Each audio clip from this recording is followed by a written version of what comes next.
गुरुदेव और माँ गायत्री के चरणों में कोटि कोटि नमन करते हुए, गुरुदेव को साक्षी मानते हुए आज हम जानेंगे गायत्री रामायण के आगे के श्लोक का अर्थ। पहले श्लोक में हमने जाना था कि किस तरह से नारद जी को ऋषि वाल्मीकि द्वारा 2 पदवियां प्रदान की गई थी। पहली थी विद्वान और दूसरी मुनियों में श्रेष्ठ। अब हम जानते हैं आगे के श्लोकों का भावार्थ। 24 श्लोकों में से दूसरा श्लोक है सा हत्वा राक्षसान् सर्वान् यज्ञान् रघुनंदनः ऋषिभिः पूजिस्तत्र यथेन्द्रो विजये पुरा। इस श्लोक का भावार्थ है यज्ञ नष्ट करने वाले समस्त राक्षसों को रामचंद्र जी ने मारा।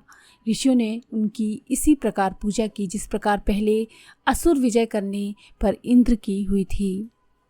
इस श्लोक में 3 तथ्य दिए गए हैं। पहला है यज्ञ नष्ट करने वालों को राक्षस मानना, दूसरा है राक्षसों को मारना और तीसरा है राक्षसों को मारने के लिए विवेकशीलों द्वारा प्रोत्साहित किया जाना। भले कामों में जो लोग बाधा अटकाते हैं, जनता की सुख शांति में विघ्न उपस्थित करते हैं, पुण्य की प्रथा को रोक करके पाप की प्रणाली चलाते हैं, ऐसे लोग कंटक मनुष्य राक्षस कहलाते हैं। जनता के शत्रु होते हैं ऐसे लोग, और ऐसे लोगों के प्रति घृणा के भाव जागृत रखना जरूरी है, अन्यथा वे हमारी उपेक्षा, लापरवाही तथा आंख चुराने की मनोवृत्ति देखकर निर्भय हो जाएंगे और दूने उत्साह से अपना काम करेंगे, बुरे काम और ज़्यादा उत्साहित होकर करेंगे। इसलिए समाज के विरोधी जो लोग हैं, देशद्रोही हैं, ऐसे लोगों पर हमारी तीव्र दृष्टि रहनी चाहिए। उनकी करतूतों से हमको सावधान रहना चाहिए और दूसरों को भी सावधान करना चाहिए।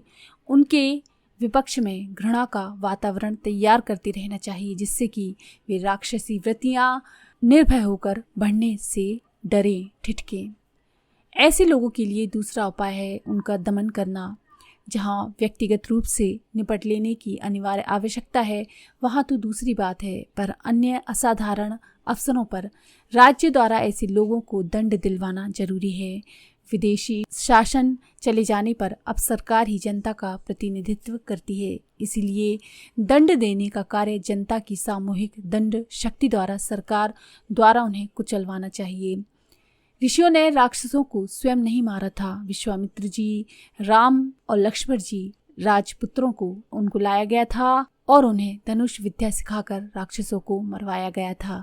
चाहते तो विश्वामित्र भी राक्षसों को मार सकते थे, पर प्रजा द्वारा प्रजा को दंड दिया जाना उचित ना समझकर उन्होंने इसके लिए राज्याश्रय को प्राप्त किया।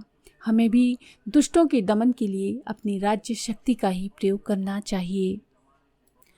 तीसरी बात है ऋषियों द्वारा राज शक्ति की पूजा। दुष्टों से लड़ने वाली शक्तियों के साथ हमारी पूरी सहानुभूति होनी चाहिए।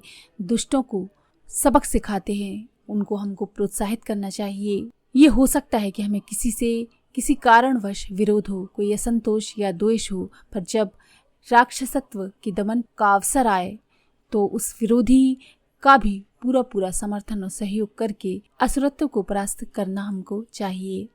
सैद्धांतिक या व्यक्तिगत विरोध का ऐसे अवसरों पर जरा भी ध्यान नहीं रखना चाहिए। वीर पूजा की प्रथा प्राचीन है। इंद्र आदि की पूजा उनके असुर विजय के कारण ही होती थी। विघ्नों से, कंटकों से और असुरता के साथ जो लड़ते हैं वे हमारी प्रशंसा, प्रोत्साहन एवं सहयोग के अधिकारी होने चाहिए। तीसरा श्लोक है विश्वामित्र सरामस्तु श्रुत्वा जनक भाषिताम वत्स रामधनुः पश्य इति राघवम ब्रवीत। ये बालकांड का श्लोक है। इसका भावार्थ है कि राम के साथ विश्वामित्र ने जनक की बातें सुनी और रामचंद्र से कहा, वत्स धनुष को देखो। इस कठिन काम को अनेक लोग पूरा नहीं कर सके, इसलिए ये मुझसे भी पूरा नहीं होगा। इस प्रकार के डर से अनेकों व्यक्ति जो रहते हैं वो अपनी प्रतिभा को दबा लेते हैं, उसको कुचल देते हैं, कुंठित कर देते हैं और हीनता की ग्रंथि से ग्रसित हो जाते हैं। ऐसा होना उचित नहीं है। कई बार ऐसा देखा गया है कि जो काम बड़े लोगों के लिए कठिन था वह छोटों ने पूरा कर दिखाया। जनक का धनुष भूप सहस 10 एक ही बारा, लगे उठावन टरही न टारा। के अनुसार बड़ा भारी कार्य बना हुआ था। विश्वामित्र जानते थे कि वे झिझक राम को भी आ सकती है और उससे डर जाएं तो आधा काम विफल हो सकता है। इसलिए उन्होंने उत्साह रामचंद्र जी को प्रदान करते हुए कहा, वत्स राम, इस धनुष को देखो।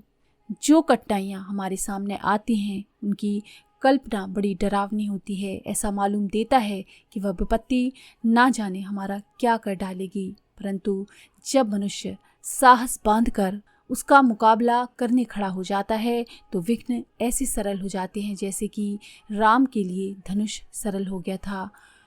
एक कहावत है, हिम्मते मर्दा तो मददे खुदा। जो साहस वाले मर्द होते हैं उसकी ईश्वर भी सहायता करता है। कठिनाइयों को देखकर हमें झिझकना नहीं चाहिए, डरना या घबराना नहीं चाहिए, बल्कि दृढ़तापूर्वक उनको हल करने के लिए हमको अग्रसर होना चाहिए। यही इस श्लोक का तात्पर्य है। गायत्री रामायण का चौथा श्लोक है, तुष्टावास्य तदावशम पविष्य सा विंशापतेः शयनियम नरेंद्रस्य तदा साध व्यतिष्ठत। इस श्लोक का भावार्थ है कि राजा के शयनगार तक वे सुमंत जी यानी सुमंत जी चले गए, वहाँ उनके वंश की प्रशंसा की। इसका भावार्थ है कि प्रशंसा एक ऐसा उपाय है जिसके द्वारा उस स्थान तक आसानी से पहुंचा जा सकता है जहां पहुंचना साधारणतः कठिन होता है। राजा के शयनगार में हर किसी का प्रवेश नहीं होता, पर सुमंत वहां भी पहुंच गए। उन्होंने उनके वंश की अहम भाव के विचार की प्रशंसा की। अहम पोषण और काम सेवन संसार के ये दो प्रमुख विलास हैं।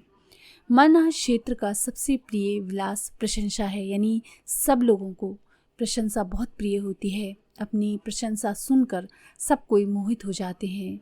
सर्प और मृग संगीत की ध्वनि पर मुग्ध हो जाते हैं। मनुष्य के लिए सबसे मधुर संगीत उसकी आत्म प्रशंसा है। इस श्लोक में प्रशंसा के महत्व का वर्णन है। ये एक शस्त्र है जिसके द्वारा बुरे और भले दोनों प्रकार के परिणाम निकल सकते हैं। खुशामदी, चालाक, धूर्त, ठग लोग अनुचित प्रशंसा करके दूसरों के गर्व को फुलाते हैं, अपना उल्लू सीधा करते हैं।